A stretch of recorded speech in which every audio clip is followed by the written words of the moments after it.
ओम श्री साई नाथाय नमः। आज फिर से उपस्थित हो गई हूँ आप सभी के सामने एक नया साई अनुभव और साई संदेशा के साथ।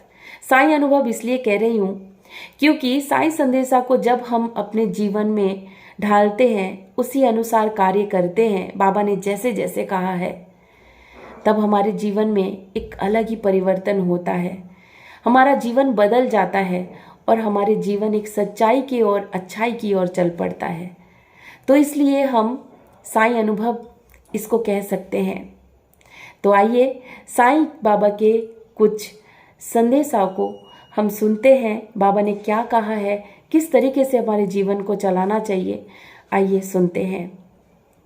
पहली बात तो ये है कि जिस तरह से माँ अपने बच्चे को प्रोटेक्ट करती है, यहाँ नहीं जाना है, ये नहीं खाना है, वो नहीं करना है, तो बाबा भी हमें इस तरह से टीच करते हैं कि बेटा ये नहीं करना है, अनुभव करवाते हैं, ये नहीं करना है, वो नहीं करना है। बाबा हर एक संदेशा के माध्यम से हमारे जीवन में कुछ अलग ही एक मैसेज पहुंचाते हैं कि बेटा ये नहीं करना है, तुम्हें वो नहीं करना है। बाबा साक्षात रूप में आके हमें बोलते नहीं है, लेकिन कहीं ना कहीं से हमें जानकारी पहुंचा देते हैं, तुम्हें ये करना चाहिए, तुम्हें वो करना चाहिए। तो बाबा के रास्ते में अगर हम नित्य प्रतिदिन चलेंगे ना, तो हमारे जीवन जो है बहुत अच्छा हो जाएगा। ये मैंने अनुभव किया है। कई बार क्या होता है ना कि हम कुछ ऐसे कार्य कर लेते हैं, हम सोचते हैं कि हमने तो किसी का बुरा नहीं किया है, हमने हमेशा अच्छा ही किया है, लेकिन हमारे छोटे छोटे गलती ना हमारे पाप में बदल जाती है, और वो पाप ना हमारे सामने जब आके खड़ा होता है ना, तब हम चौकित हो जाते हैं। इसलिए हर एक छोटे छोटे गलती से बचे और बाबा के लायक बने। जब हम बाबा के लायक बन जाएंगे ना, तब हमारे जीवन में ये दुख, परेशानी नाम के जो ये चीज़ें हैं ना, ये सब गायब हो जाएगा। तो इसलिए मेरा ये संदेशा देने का एक ही मकसद है आप सभी को कि छोटे छोटे गलती हम सब साईं भक्तों को शोभा नहीं देता है, क्योंकि हमारे मन में साईं विराजमान हैं। वो बाबा हर वक्त हमारे साथ रहते हैं, हम देख नहीं पाते हैं, लेकिन वो हमारे साथ रहते ज़रूर है। तो इसलिए बोल रही हूँ कि बार बार बाबा के कहे गए रास्ते में हमको चलना है। जीवन नाम के जो बगीचा है ना, उसको अगर अच्छे से सींचना है, अच्छे से उसमें अच्छे अच्छे फूल हमें लाना है ना, तो हमें अच्छे से उसका देखभाल भी करना पड़ेगा। तभी तो वो सुंदर बागीचा होगा ना, वहाँ पे सुंदर सुंदर फूल खिलेंगे जो बहुत ही सुगंध देगा। ठीक है, वो भगवान के श्री चरण में अर्पित भी होगा। तो इसलिए हम सभी को बाबा के योग, बाबा के श्री चरण के कमल जैसा योग हम अपने आप को बनाने का प्रयास अगर नित्य प्रतिदिन करें, तो ये ज़रूर ये सफल हो सकता है। तो चलिए बाबा के संदेशा हम सुनते हैं। बाबा हमें कुछ चीज़ों के बारे में कहें कि वो हमें हमारे ज़िंदगी में कभी नहीं करना चाहिए। क्या नहीं करना चाहिए? किसी की बुराई, पहली बात है, किसी की बुराई नहीं करनी है हमें। लोग चाहे जो कुछ भी बोले, आपको किसी की बातों में आना नहीं चाहिए। जो आपको पसंद करे ठीक, ना पसंद करे तो भी ठीक, किसी के बातों में नहीं आना है। किसी से गलतफहमी हो जाता है तो सुलझा लो, अगर वो समझना नहीं चाहता है तो उसको राम राम करके जाने दो। जो रहने वाला होगा ना, वो रह जाएगा आपके साथ, और जो जाने वाला होगा वो चला जाएगा। इसलिए किसी की बुराई, किसी की निंदा, किसी की चुगली, किसी को रोक के रखना, ये बाबा मना किए हैं।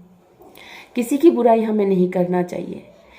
ईगो एटीट्यूड एकदम नहीं रखना है। साईं भक्तों को ये शोभा नहीं देता है कि वो अहंकारी हो किसी भी चीज़ को लेके, चाहे वो परेशानियों को लेके चिंतित हो, या अपने रूप में बहुत घमंड करे, या अपने पास बहुत प्रॉपर्टी है इसमें घमंड करे, या हर कोई चीज़ को लेके घमंड करे। ये बाबा को पसंद नहीं है। बाबा ईगो एटीट्यूड अगर आप छोड़ोगे तो ही बाबा आपको शरण में लेंगे, नहीं तो नहीं। और जब तक आप ईगो एटीट्यूड को किनारे नहीं रखोगे, तब तक बाबा आप पे दया नहीं कर सकते हैं। बाबा की कृपा के योग्य आप नहीं बन सकते हो। और ये ईगो एटीट्यूड जिसमें होता है ना, वो इंसान कभी भी उन्नति के रास्ते में नहीं जा सकता है, वो पहले ही नीचे गिर जाएगा। इसलिए ईगो एटीट्यूड साईं भक्तों के लिए नहीं, ये इंसानियत के खिलाफ है। स्वार्थीपन, हमेशा अपने बारे में सोचना। अपने बारे में तो अवश्य ही सोचना चाहिए, लेकिन ज़्यादा अपने बारे में मैं ये हूँ, मैं वो हूँ, मेरे लिए ऐसे है। हम हमारे बारे में अवश्य ही सोचेंगे, लेकिन लोगों के विषय में भी, लोगों के दुख दर्द, अपने दुख दर्द के समान सोचना ही इंसानियत है। हम सभी का उपकार नहीं कर सकते, ये सत्य है, लेकिन हमेशा हमें तत्पर रहना चाहिए। बाबा के लायक बनने के लिए हमें अंदर ही अंदर बाबा से प्रार्थना करना चाहिए कि बाबा इनको इस मुसीबत से निकालो, बाबा इनका मदद करो।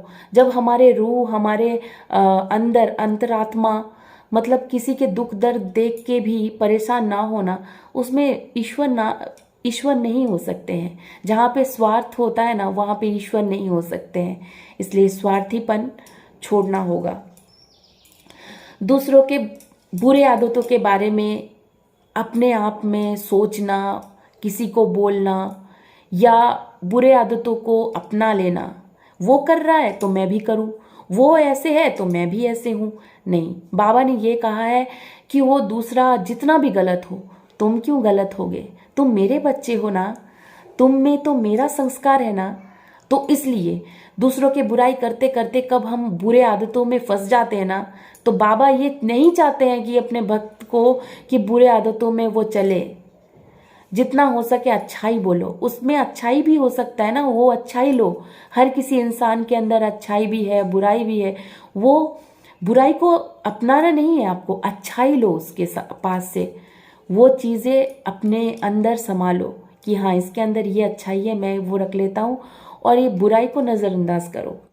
बेवजह झूठ बोलना, किसी के बारे में बेवजह आप झूठ बोल रहे हो, अपने सच्चाई को जाहिर करने के लिए या अपने आप को अच्छा बनाने के लिए किसी के बारे में आप झूठ बोल रहे हो, ये साईं भक्तों को शोभा नहीं देता है। किसी को धोखा देना, ये तो हम कर ही नहीं सकते हैं ना। किसी को धोखा कभी नहीं देना है। धोखा मतलब क्या है कि किसी के अच्छाई, मतलब कोई आपके साथ अच्छा व्यवहार कर रहा है तो उसके प्रति आप गलत कर रहे हो, हमेशा उसको नीचा दिखा रहे हो या उसके अच्छेपन का फ़ायदा उठा रहे हो। ये धोखा ही हुआ ना एक तरीके से। तो ये सब हमें नहीं करना चाहिए। झगड़ा कभी भी नहीं करना चाहिए। झगड़ा करने से हमारे दिल में बसे जो बाबा है, हमारे अंदर जो बाबा है ना, वो अस्थिर चंचल हो जाते हैं।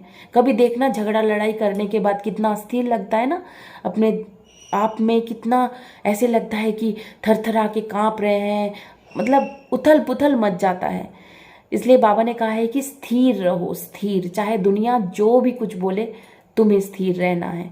तुम्हें झगड़ा लड़ाई विवाद के और नहीं बढ़ना है। किसी को कटु वाक्य बोलना सबसे ज़्यादा गुनाह मानते हैं बाबा। सबसे ज़्यादा बाबा रूठ जाते हैं, गुस्सा हो जाते हैं, या जो भी बोलो, बाबा हमसे अप्रसन्न होते हैं कि किसी को कटु वाक्य बोल के उसके अश्रुधारा निकालना। ये हम सभी साईं भक्तों को नहीं करना है, कभी भी नहीं। कितने भी गुस्सा हो जाओ आप, कितने भी वो गलत बोले आपके बारे में, लेकिन आपको उचित बात बोलो। उचित, जो उचित है वो बोलो, लेकिन कटु वाक्य जो मतलब उसके दिल को चकनाचूर कर दे, ऐसे बात बिल्कुल नहीं कहना है। ऐसे बात जिसको सुनने से उसके दिल को ठेस पहुंचे ना, वो चीज़ नहीं करना है।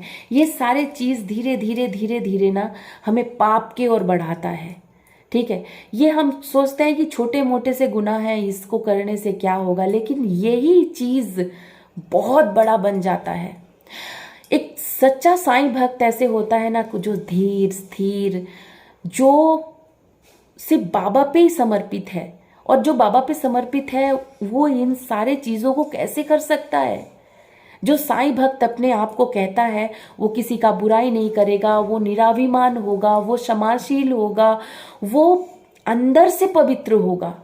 बाहरी रूप तो बाबा ने दिया है ना, बाहर के रूप कैसे होगा नहीं होगा वो बाबा की बात है। बाबा जानते हैं कि कैसे हम दिखने में हैं, वो उनके हाथ में हाथ में था तो उन्होंने ऐसे बनाया, लेकिन अंदर अंतर आत्मा को पवित्र करना, अपने आप को प्यूरिफाई करना, अपने आप को बदलते जाना, अपने आप को दुख दर्द परेशानी से बचा के रखना, अगर ये सारे चीज़ों को हम करेंगे तो पाप बढ़ेगा और ये पाप हमें बाद में आके सताएगा, परेशानी देगा, दुख देगा, दर्द देगा, जो हमारे जीवन को और भी ज़्यादा परेशान कर देगा।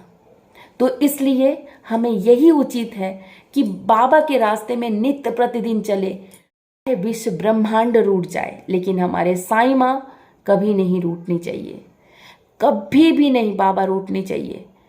और हम क्या करते हैं कि दुनिया के लोगों के नज़रों में बहुत अच्छा रहना चाहते हैं, ये लोग हमें बहुत अच्छा बोले, लेकिन बाबा सब देख रहे हैं ना, 24 घंटा देख रहे हैं हम क्या कर रहे हैं क्या नहीं कर रहे हैं। इतना तक मन में भी वो झांक के देख लेते हैं कि इसके मन में कितना ये वो चल रहा है ना। तो इसलिए हमें बाबा पे समर्पित होना है, उनके गुणगान गाना है, उनके पूजा अर्चना के साथ साथ हमारे जीवन को पवित्र करना, सुंदर करना, ये जीवन रूपी जो बागीचा है उसको अच्छे से सींच के सुंदर बनाना, उसमें फूल ले आना और सभी को सुगंध देना, यही हमारा कर्तव्य है। ओम साई राम, जय साईनाथ।